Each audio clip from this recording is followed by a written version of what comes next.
sa aming paaralan.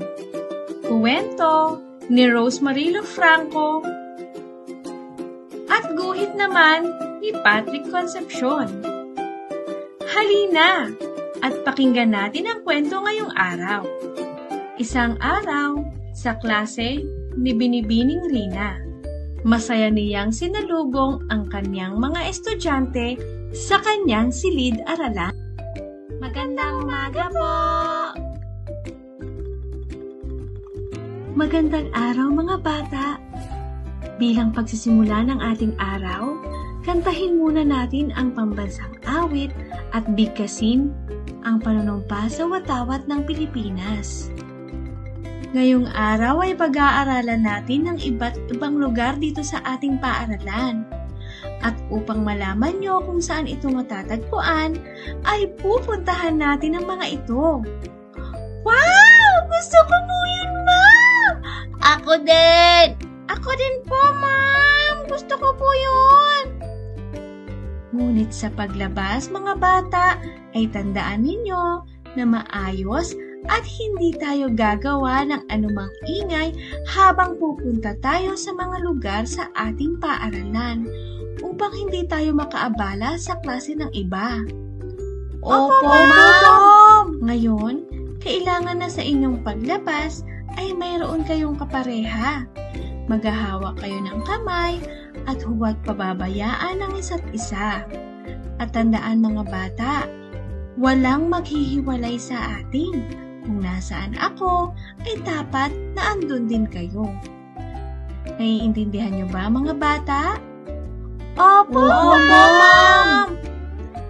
Mga bata, andito tayo ngayon sa opisina ng punong guro. Siya si Ginoong Reyes. Siya ang punong guro dito sa ating paaralan. Magandang araw sa inyo mga bata! Masaya ako na makita ko kayong bumisita dito sa aking opisina. Magandang umaga po, Sir Reyes! Ngayon mga bata, andito naman tayo sa Silid Aklatan. Siya nga pala si Sir Lito. Siya ang nangangalaga sa mga aklat na nakikita nyo rito sa loob. Magandang araw mga bata! Masaya ako na makita kayo ngayong araw. Magandang umaga po!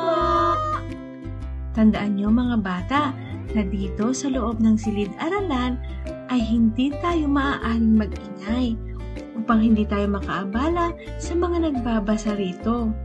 At tandaan din mga bata na kapag gagamit kayo ng mga libro dito sa silid-aklatan ay inyong iingatan. Ngayon naman mga bata ay naririto kayo sa kantina. Dito kayo makakabili ng mga pagkain at inumin. At sila nga pala ang nagtitinda rito.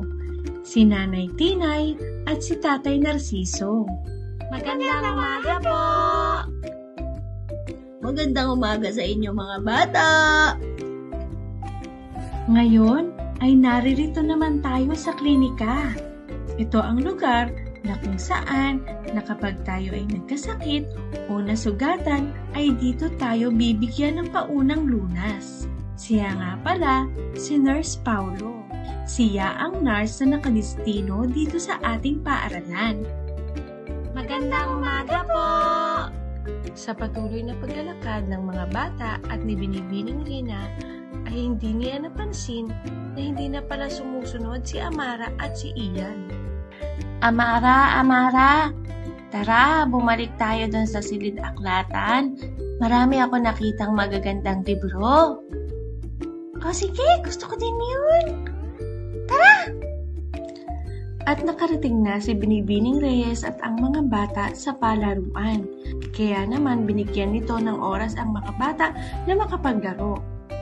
Ngunit napansin niya na nawawala si Ian at Amara.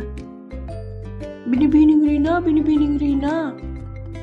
Tila bumalik ang mga batang ito sa silid-aklatan. Baka mag-alala ka kaya hinatid ko na sila rito. Ian, Amara, di ba sinabi ko na sa inyo na walang hihiwalay sa akin? Kung nasaan ako ay dapat naroon din kayo? Sorry po, Binibining Rina. Hindi na po namin uulitin. O sige, ako lamang ay nag-alala sa inyo. Sa susunod, kung may nais kayong puntahan, ay magpaalam muna sa akin. Opo, ma'am. Opo, ma'am. Kaya naman, minabuti ni Binibining Rina na bumalik sila sa silid-aklatan upang mabigyan ng oras ang mga bata na tumingin ng mga libro. At dito nagtatapos ang kwento natin ngayong araw. Hanggang sa muli, paalam!